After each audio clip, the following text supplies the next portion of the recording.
Hi, I'm Margot Politis. Welcome to Study English IELTS preparation. Today we have an environmental theme on Study English, but it's an environmental story with a difference.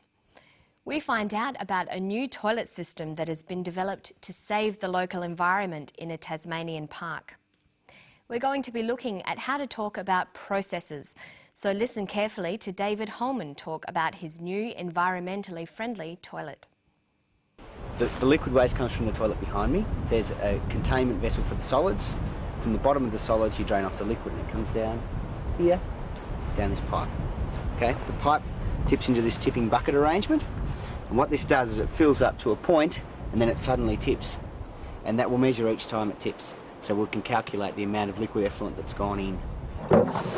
As that fills up, you can see the cowling material here will come in contact with the effluent.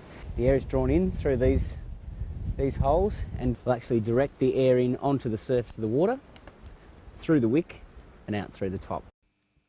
Okay, so David was talking about how his toilet, the Enviro Loo, works. He was describing a process. Today we're going to look at the type of language you'll need to describe processes. We'll listen to David again. This time, listen out for the types of verbs he uses. The liquid waste comes from the toilet behind me. There's a containment vessel for the solids. From the bottom of the solids you drain off the liquid and it comes down here, down this pipe. Okay, the pipe tips into this tipping bucket arrangement, and what this does is it fills up to a point and then it suddenly tips, and that will measure each time it tips, so we can calculate the amount of liquid effluent that's gone in. David uses a variety of verbs and tenses, but mostly he uses the simple present tense. The simple present is often used to describe processes and procedures. Let's look at some examples. The liquid waste comes from the toilet behind me. Okay, the pipe tips into this tipping bucket arrangement, and what this does is it fills up to a point and then it suddenly tips. There's also another, more formal way of describing processes. That's using the passive voice.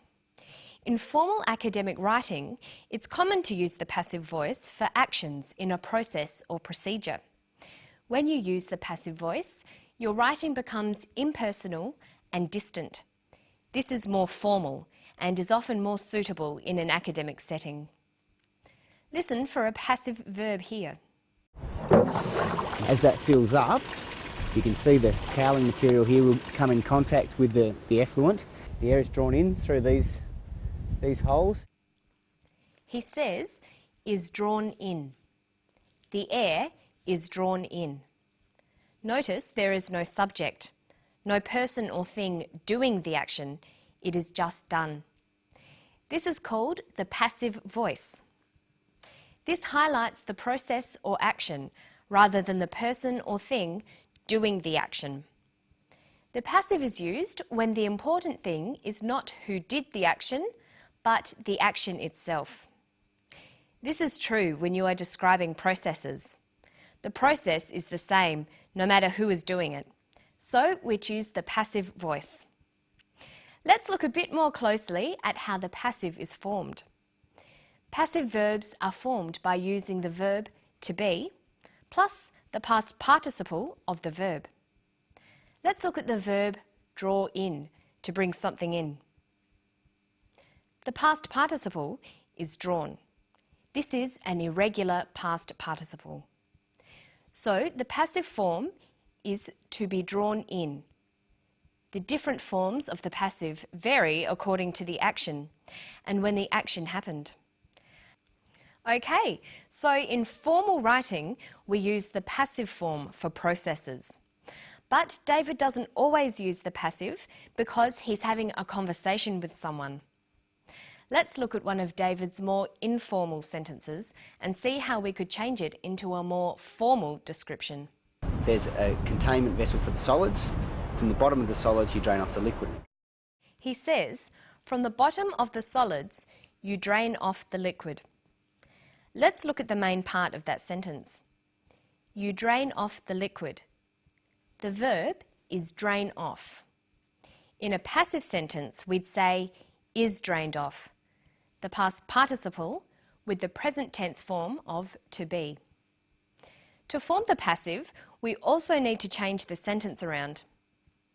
Most English sentences use the active form. That's subject, verb, object. But in the passive, sentences begin with the object of the verb. Object, verb, subject. In this sentence, we know that drain off is the verb, you is the subject, and the liquid is the object. So, to form a passive sentence, we'll need to turn the sentence around into object, verb, subject. Notice that we add the word by. The liquid is drained off by you. But in a process, we don't need to include the agent of the verb, so it usually gets left out. Our new, more formal sentence reads, the liquid is drained off. So let's go back to that full sentence. From the bottom of the solids, you drain off the liquid. From the bottom of the solids, the liquid is drained off. Here's another one. And that will measure each time it tips, so we can calculate the amount of liquid effluent that's gone in. We can calculate the amount of liquid. The subject is we. This will be dropped in our passive sentence. The object is the amount of liquid. The verb is can calculate. Calculate has the past participle calculated. When there are auxiliary verbs like can, we use the infinitive form of the verb to be. So the full verb phrase can calculate becomes can be calculated. Remember that a passive sentence starts with the object, then the verb.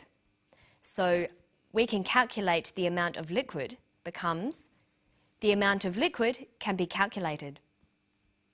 Okay, let's finish today by testing you on the passive. Listen to the steps in a simple process. This is how you make a cup of coffee. It's in a conversational style. You fill the kettle with water. You turn on the kettle.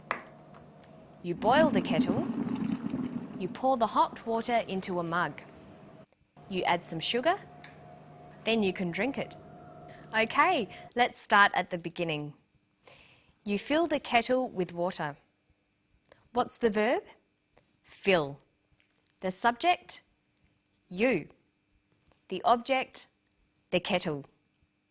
The passive verb is filled. The new sentence is, the kettle is filled with water. See if you can do the next one. You turn on the kettle. The verb is turn on. The subject is you. The object is the kettle. The kettle is turned on. You boil the water. The water is boiled. You pour the hot water into a mug. The hot water is poured into a mug. You add some sugar. Some sugar is added. Then you can drink it. Then it can be drunk. But we'd usually say, then it's ready to be drunk. So let's go through that again. The kettle is filled with water. The kettle is turned on. The water is boiled. The hot water is poured into a mug. Some sugar is added. Then it's ready to be drunk.